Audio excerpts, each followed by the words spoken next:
Osai. One sobra linde lahasu. Awake, awake, put on strength. O arm of the Lord, awake as in the ancient days, in the generations of old. Art thou not it that has caught Rahab and wounded the dragon? Art thou not it which has dried the sea, the waters of the great deep, that has made the depth of the sea a way for the ransom to pass over? Therefore the redeemed of the Lord shall return and come with singing unto Zion, and everlasting joy shall be upon their head. They shall obtain gladness and joy. Sorrow and mourning shall flee away. Isaiah 52 verse 9 to 11. In the name of Jesus, let us ancestral sacrifice that was offered for your imprisonment be broken.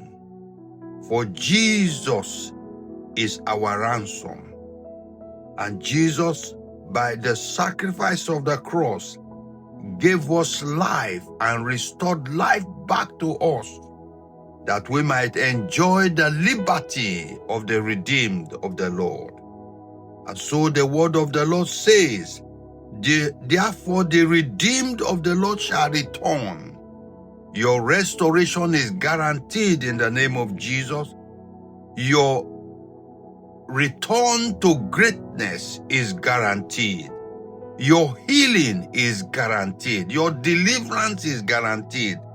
And the word of the Lord said, you will come unto Zion, the city of the God and great King, singing and dancing, and everlasting joy shall be upon your heart. Sorrow and mourning shall flee away forever and ever. You shall have no part with sorrow and mourning. You shall have no part with shedding tears. You shall have no part with death. For resurrection has brought back eternal life.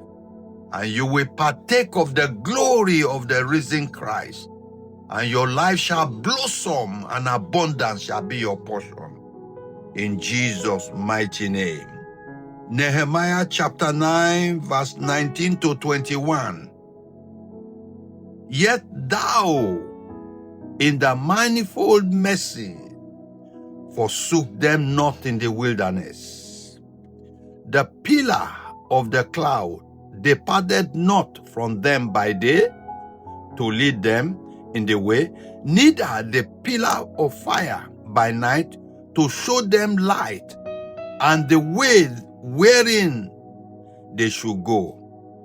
Thou gavest also thy good spirit to instruct them, and withheldest not thy manna from their mouth, and gavest them water for their thirst.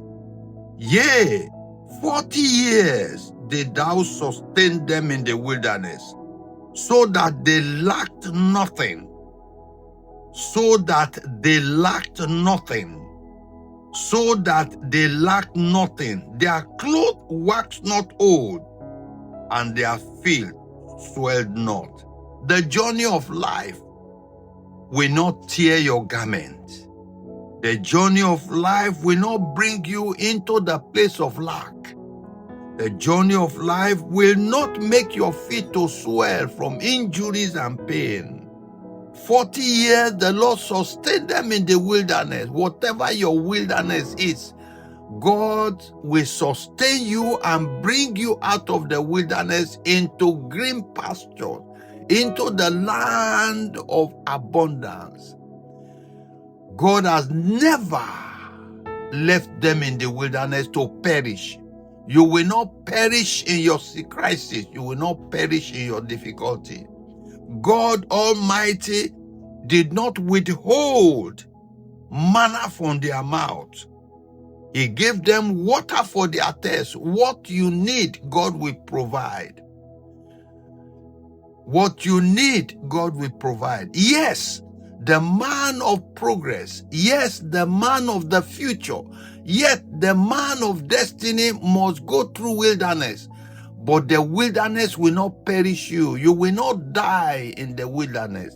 You will pass through unto the land of the joy of the Lord, and his mercy and his grace shall see you through. In Jesus' mighty name. Deuteronomy 33. And I'm going to read from verse 25 to 27.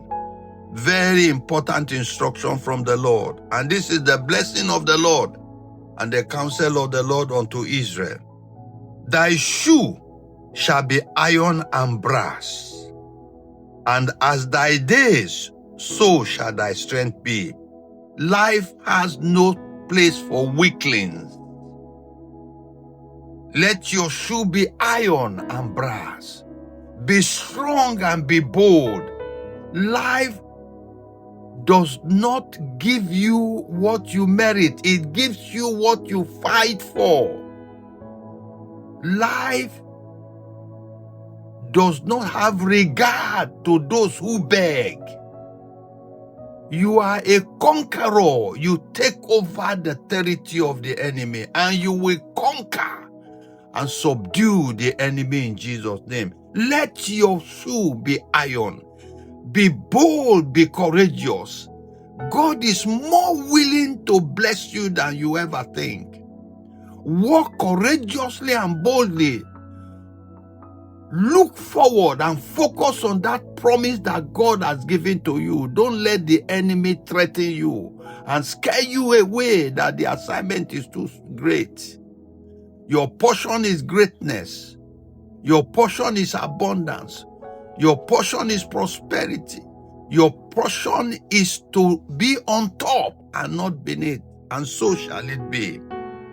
And then he went on in that verse 26, there is none like unto the God of Jeshurun, who rideth upon the heavens in thy help. In thy help. God is your helper. God is your subduer of your enemy. God will help you. God will arise and help you in the mighty name of Jesus. And in his excellency on high. Then verse 27 said, the eternal God is thy refuge, and underneath are the everlasting arm, and he shall thrust out the enemy before you and shall say, destroy them. In the name of Jesus, Satan will not seduce you to come out of your refuge. No weapon of the enemy will make you break your hedge. No weapon of the enemy will make you come out of the shelter of the Most High.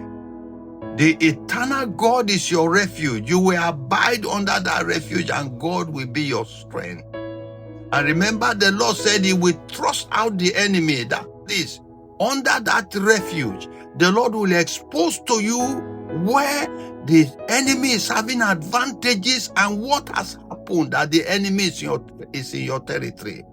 And the Lord said he will thrust out the enemy before you, and thou shalt destroy them. You don't have pity. Don't be pitiful on the devil. When the Lord shows you the enemy, clear him out of your territory. Your shoe shall be iron and brass. Be strong. May the strength of the Almighty God be in you. And may the boldness of Calvary be your portion. May your strength determine your day.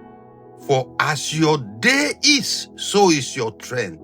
Today I prophesy goodness and mercy to strengthen you. The joy of the Lord to fill your heart and make your day joyful and prosperous. In Jesus' mighty name I pray. Amen.